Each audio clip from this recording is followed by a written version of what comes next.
창세기 40장 12절 말씀부터 15절 21절부터 23절 우리 다 같이 창세기 40장 12절부터 함께 봉독하시겠습니다. 요셉이 그에게 이르되 그 해석이 이러하니 세 가지는 사흘이라. 지금부터 사흘 안에 바로가 당신의 머리를 들고 당신의 전직을 회복시키리니 당신이 그 전에 술 맡은 자가 되었을 때에 하던 것 같이 바로의 잔을 그의 손에 드리게 되리이다. 당신이 잘 되시거든 나를 생각하시고 내게 은혜를 베풀어서 내 사정을 바로에게 아뢰어 이 집에서 나를 건져 주소서. 나는 히브리 땅에서 끌려온 자요 옥에 갇힐 일은 행하지 아니하였나이다. 21절부터 23절 바로의 술 맡은 관원장은 전직을 회복하며 그가 잔을 바로의 손에 받들어 드렸고 떡 굽는 관원장은 매달리니 요셉이 그에게 해석함과 같이 되었으나 술 맡은 관원장이 요셉을 기억하지 못하고 그를 잊었더라. 아멘.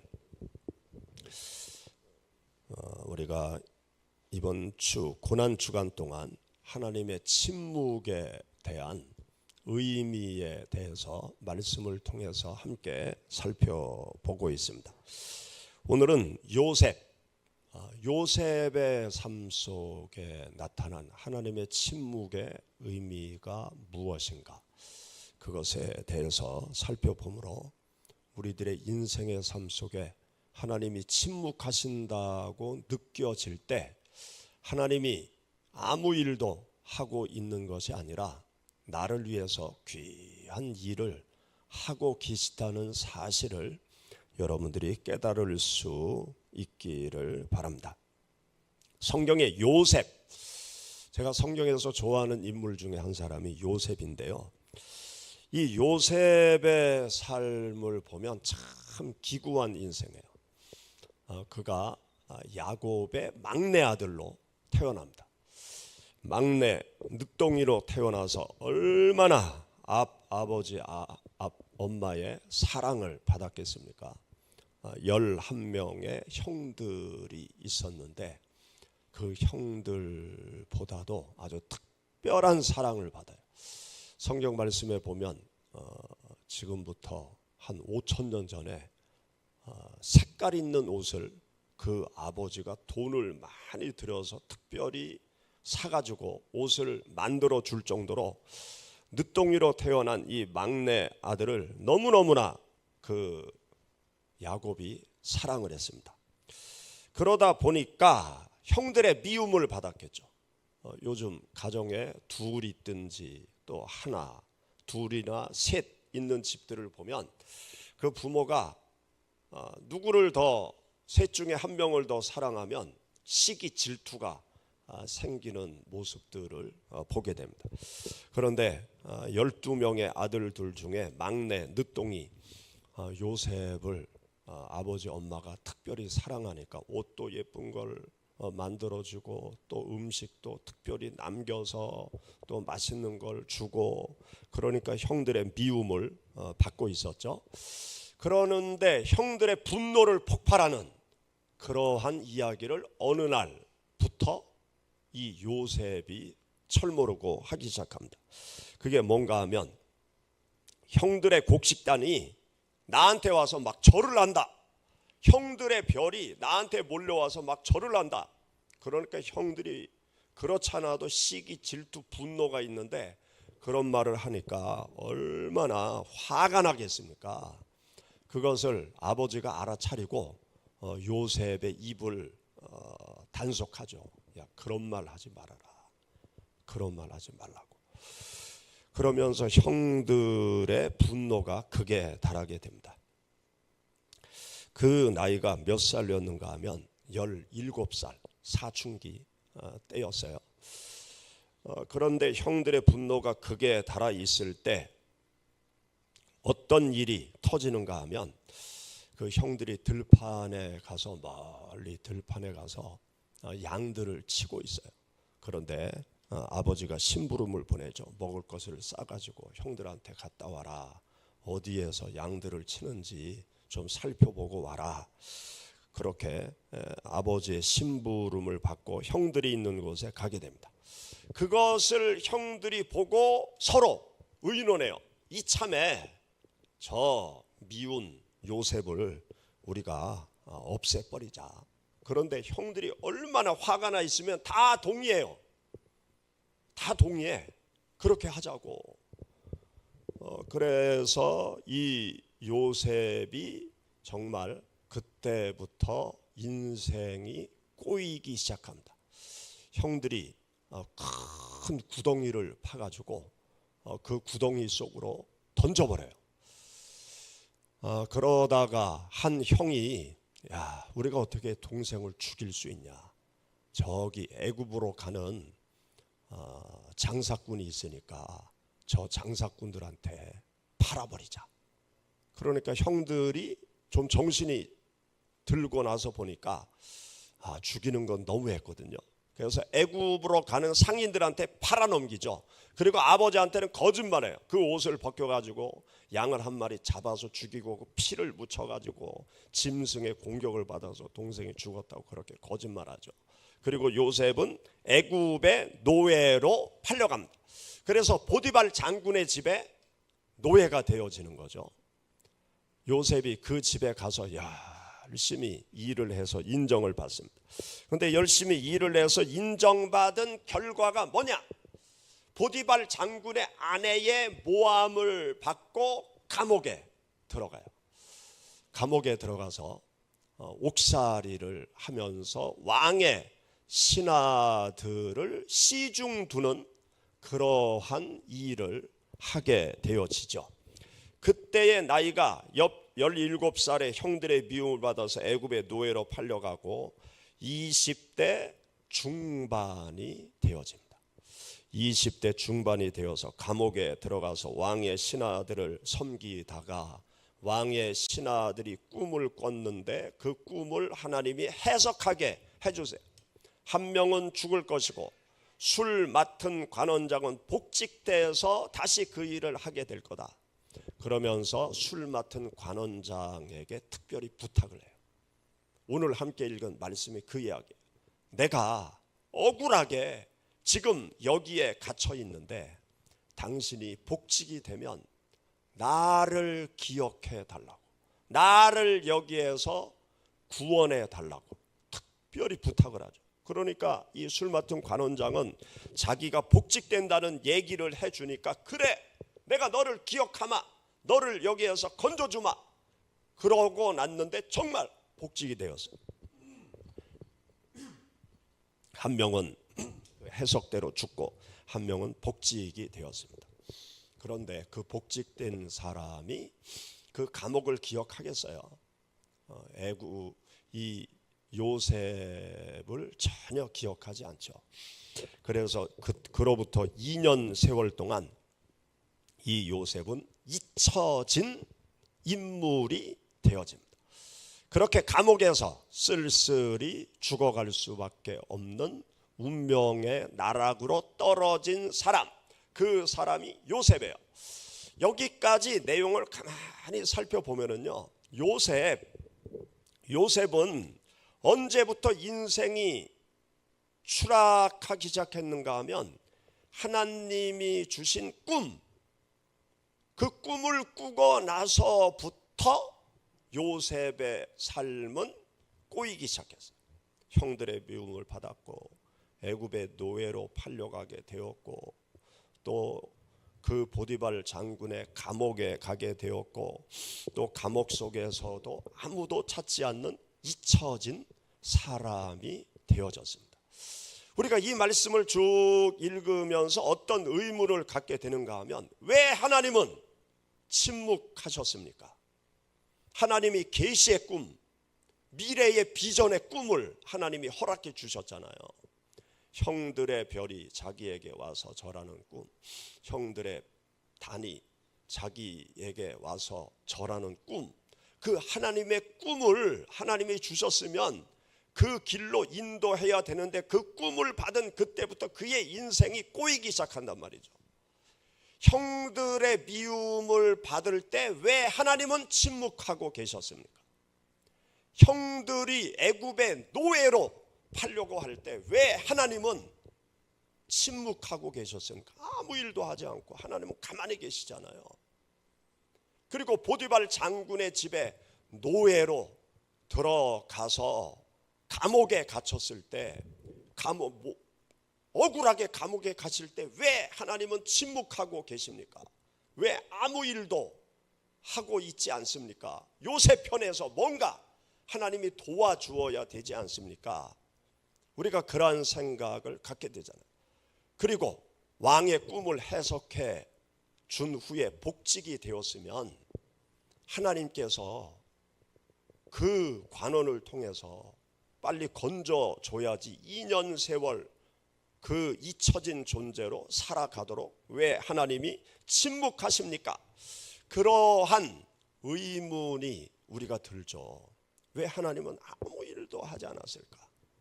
그런데요, 우리가 또 다른 측면에서 가만히 이 말씀을 우리가 묵상하고 생각하면 하나님께서 침묵하신 게 아니고요, 하나님께서는 계속 일을 하고 계신 거예요. 요셉의 삶을 이끌어가는 일을 하나님께서 계속 하고 계신 거예요. 애굽의 총리로 만들기 위해서는 하나님이 요셉의 삶의 무대를 바꿔야 됐어요. 그 이스라엘 땅에서 그 부족 사회 속에 살면서 무슨 총리가 될 수 있겠습니까? 한 국가도 형성되지 않은 그냥 부족 사회 속에서 뭐 무슨 큰 일을 할 수 있겠어요? 그래서 하나님께서는 무대를 옮기는 일을 하신 거예요. 무대를 옮기는데 어떻게 옮기시느냐? 애굽의 노예, 애굽으로 장사가는 그 이스마엘 상인들의 손에 넘기는, 요셉의 삶의 무대를 옮기는 일을 하나님께서는 하고 계셨던 거예요. 요셉에게 힘들고 어렵고 억울하고 정말 사지까지 몰려가는 그러한 상황이었는데 하나님께서 무대를 죽지 않도록 무대를 탁 옮기신 거예요. 그리고 하나님께서 어떤 일을 하고 계셨는가 하면 이 요셉이라는 사람을 지도자의 인격을 가진 사람으로 당금질해 나가시는 그러한 일을 하고 계셨던 거예요. 요셉이요, 아버지의 사랑을 독차지하고 아버지의 특별한 보호 속에서 살았을 때 요셉의 성격과 인격이 어땠을까요? 그 말하는 거 보면 버르장머리 없는 막내 아들, 버르장머리, 자기밖에 모르는 그 막내 아들이에요. 아주 교만하기 짝이 없는, 그렇게 계속 자라가면 세상에서 자기밖에 없는, 아주 교만하기 짝이 없는 그러한 사람으로 성장해 갈 수밖에 없어요. 제가 이렇게 그 목회하면서 보면 막내로 태어난 집, 그 막내가 아주 천방지축일 가능성이 많아요. 그런데 우리 시온교회 나오는 막내들은 아주 훌륭해요. 제가 보니까 믿음도 좋고 열심히 신앙생활도 하고 다른 친구들하고도 재미나게 잘 지내고. 그런데 우리 교회 안 나오는 다른 친구들 보면 그 막내로 태어난 애들은 아주 자기밖에 모르고 교만하고 버릇없고, 저게 커서 뭐가 될래나 자기밖에 모르는 인간이 세상에서 무슨 좋은 일을 하겠어요. 12번째로 태어난 요셉 막내, 그렇게 자라가지고 자기밖에 모르고 자기 아버지의 사랑을 독차지하면서 아주 교만하게 자라면 세상에서 무슨 일을 하겠어요. 사람이 겸손해야지. 뭔가 깊이가 있어야 되지 않아요? 그리고 어려움도 참고 견디고 인내하는 그 힘을 가지고 있어야 큰 일을 할 수 있잖아요. 그 일을 하기 위해서 하나님께서는 요셉을 지도자로 만들어가는 단련의 그 풀무불 속으로 하나님께서 던져놓고 가만히 계신 거예요. 왜냐하면 시간이 필요하니까.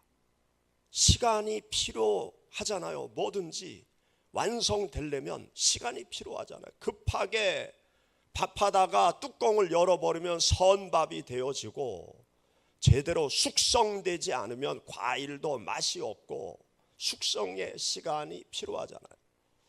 그 숙성의 시간이 필요했습니다. 그리고 하나님의 때가 필요했던 거예요.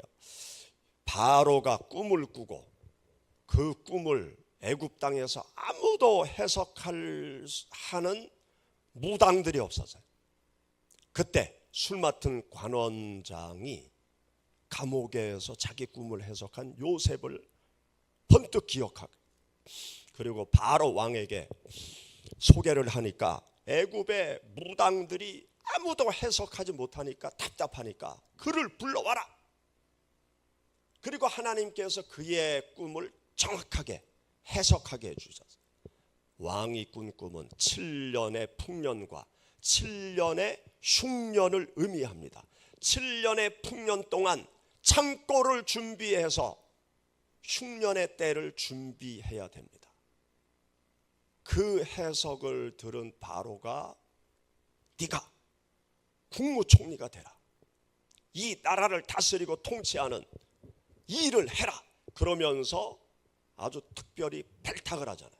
그래서 감옥에 있던 잊혀진 그 요셉이 하루아침에 애굽의 국무총리가 돼서 애굽의 아주 번성한 시대를 여는 위대한 애굽의 지도자가 되어집니다.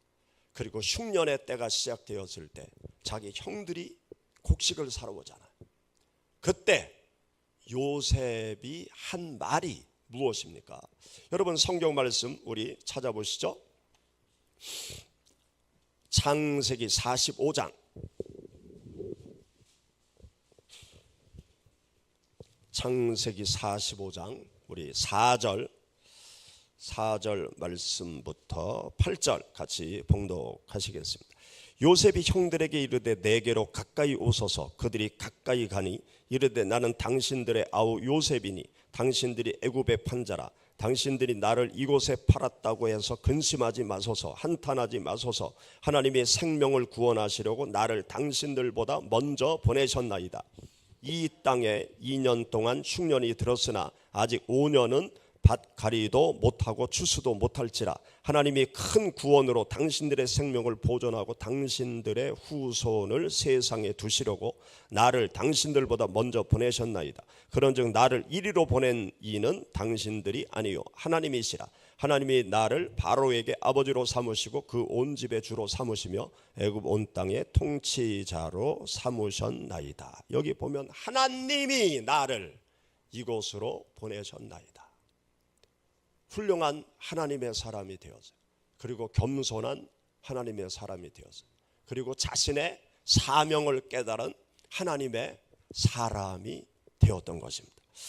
사랑하는 여러분, 우리가 믿음의 길을 걸어가고 인생길을 걸어가면서 답답하다. 내 뜻대로 안 된다.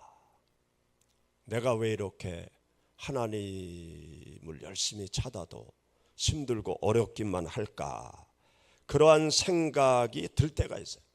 왜 내가 하나님을 열심히 찾아도 하나님께 가까이 가도 하나님을 위해서 산다고 하는데도 힘들고 어려울까? 하나님이 왜 내 기도를 들어주시지 않을까? 왜 하나님이 침묵할까? 그러한 생각이 들 때가 있을 것입니다. 그러할 때 생각을 바꾸시기 바랍니다.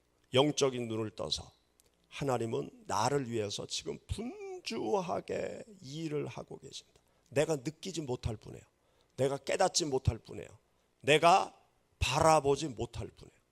하나님이 계획하신 뜻대로 나를 인도하기 위해서, 내가 아직도 여러 가지로 부족한 것이 많기 때문에 하나님이 나를 만들어 가시는, 나의 삶의 환경, 나라는 존재 하나님이 만들어 가시고 일하고 계시고, 하나님께서 귀하게 쓰기 위해서 하나님이 침묵하고 계신 것이 아니라 나를 위해서 깊이 일하고 계신다는 사실을 깨달으시기를 주의 이름으로 축원합니다. 기도하겠습니다.